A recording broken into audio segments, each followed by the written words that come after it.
আয় আমার কাছে আয় আয় আয় এখানে বলছি অসুবিধা হচ্ছে বস ওইখানে গেলে একটু সুবিধা হবে খেতে পারে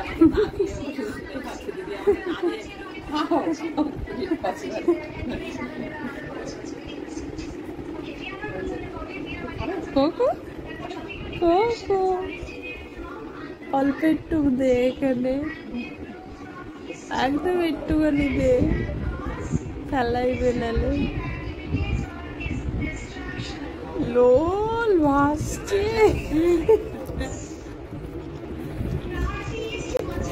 ডাল ভাত ছাড়ছে না ডাল ভাতও খাবে যা খাবে সব খাবে সব খাবে ডাল এই যে ভাতু এই যে ভাতু এই যে ভাতু